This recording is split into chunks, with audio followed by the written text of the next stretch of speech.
Hi, second grade. Today's question is, why is art important? Alrighty, second grade. Hopefully you have a pencil and this sheet of paper. Don't lose this. You only get one, and you want to make sure that this is a great work that you're going to put a lot of effort into because remember, it's going to be printed on something, so you're going to have to look at it a lot, right?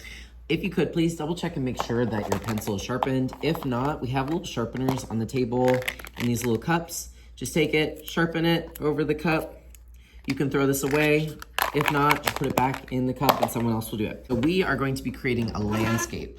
There's a few different things that I want you to remember about a landscape. A landscape has a horizon. So remember we talked about the different line types. There's horizontal lines.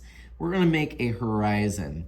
But before we do that, on one side, doesn't matter which, in the very middle, I know this sounds crazy, in the very middle, I want you to write your name. Mr. Boatfield, not my name, write your name. And then right below it, I want you to write your class code. If you don't remember your class code, I will give it to you when the video is paused, but just give me a thumbs up when you're ready.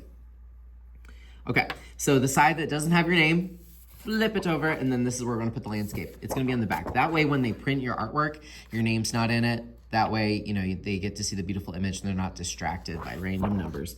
Okay, so on the opposite, let's do our landscape. So go ahead and decide what your landscape is going to be. So think about it in your brain. Do you want a volcano? Do you want mountains? Is it gonna be a flat field landscape? Is it going to be a rainforest? Is it gonna have hills? Think about that right now. And then once you've thought of something, tell at least one person nearby what your idea is, and then give me a thumbs up. Okay, so now I'm gonna go ahead and do my horizon. So it starts from one side of the paper and ends on the other side. I'm gonna do some hills and then I'm gonna put some mountains in there too. But give me a thumbs up once you have your horizon, the line that separates the sky from the land. Okay, good. Now I want you to decide where you wanna put your sun or moon. I know this is gonna sound crazy, but I want you to put a circle somewhere in the sky. Let me tell you what I'm not looking for though. I don't want to see a little half circle. Nope, that's baby. Come on, guys. We are going to try drawing a circle somewhere in the sky where it's not blocked. I can maybe do it down here, over here. Maybe, I'm trying to think of what would be interesting. Maybe if it was right here, just kind of in the center, but off to the side a little bit. I'm going to draw a circle. No matter if you're doing a sun or a moon, I want you to do a circle and then give me a thumbs up. Okay, now we need to do radial lines. So radial lines mean they go out. I want you to watch me first, okay? So radial lines go in all directions and they're gonna come from the sun or moon. The sun can have sun rays, the moon can have moon rays. I just need you to trust me on this. Do you trust me? Okay, good. I'm gonna go ahead and draw outward, but notice I'm stopping at the horizon. I'm not gonna draw forever. I'm gonna stop when I hit the edge of the paper or the horizon. And I'm filling up the sky with lines. This is gonna add to our abstraction. It's not going to look real. That's on purpose. It's gonna have that stylized image. So I'm going out, but I want you to see what happens here. Oh no, Mr. Bofield, I have a mountain. Boo-hoo-hoo. Yes, you can go behind the mountain. So I'm gonna pretend I'm drawing a line. Boop, it hit the mountain. It's coming up the other side. Now it looks like it's behind the mountain. Boop, other side. Over here, it just hits the mountain and there's nothing to go under. But go ahead and do some radial lines all over. I don't mind helping you, and Mr. Punt can help you as well. But give us a thumbs up once you have it. All right. Now we're gonna take some time to add the land. So we are gonna split up the land into sections. The easiest way to split this up into section is to use line. So I wanna split up these mountains. Maybe the hill kind of ends right there. Maybe the mountain has a zigzag line to kind of split it up. But look, I have this space right here. Let me see if I can kind of split that. Okay, that looks better. I'm adding detail. Can my landscape have a river? Yes. Could it have a path? Absolutely. Could I do a little bridge? Sure, why not? As long as it's mostly land, that's fine. Am I allowed to do a house? Fine. As long as there's more land than houses, then it's still a landscape. Get it? Ha, ha, ha, ha. All right, I'm gonna do a little house right here. I'm gonna do a little hill. I'm gonna split this up more. I still need, like this wouldn't work for this project. You need to split it up. And I'm just echoing that line of a hill. Maybe I'll do a little bridge right here. You can always erase. I'm gonna do little wood planks to get across the bridge. But there's no wrong answer to this. Go ahead and try it out and then give me a thumbs up when you're ready. All right, so here is your goal today. You have a couple of things that you need to keep in mind. So we've created all of these sections. I have either the sun rays or moon rays. Now you're gonna go in and add line and pattern to make this more abstract and interesting. Don't worry about color today. Are you gonna worry about color? No, don't worry about it. There's a special way I want this done. So if it's a moon, I can add little craters to it.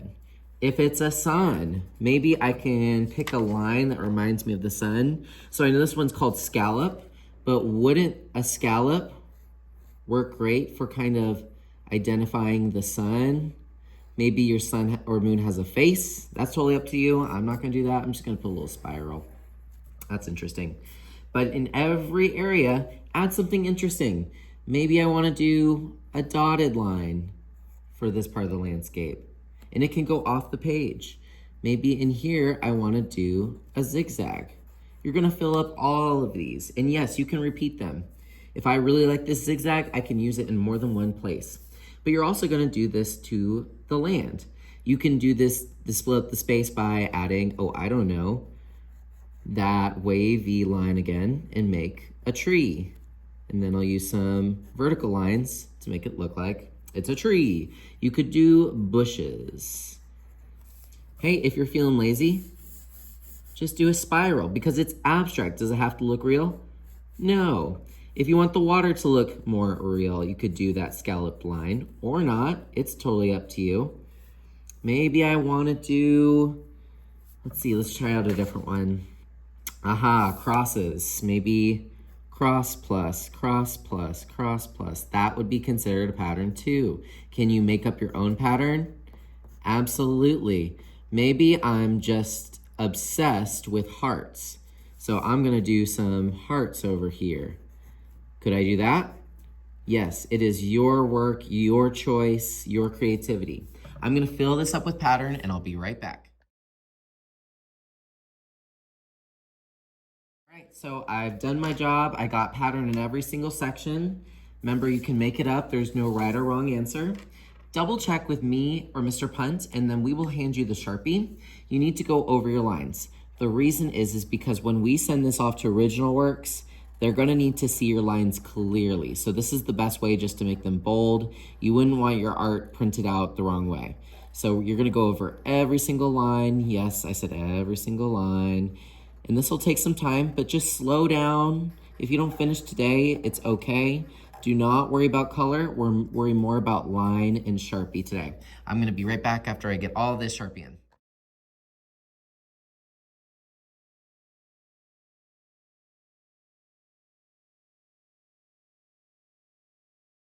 Oh my goodness, my hand is tired, but you know what? It's worth it because this is going to be amazing when we send this off to the printers and it comes back as a mug or a shirt or whatever.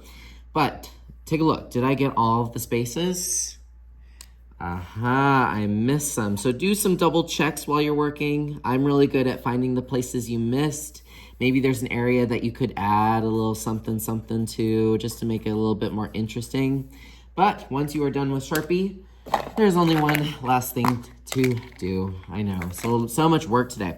Just get rid of any extra pencil marks. I just take the eraser and I go all over. That way it's faster. I'm not wasting my time.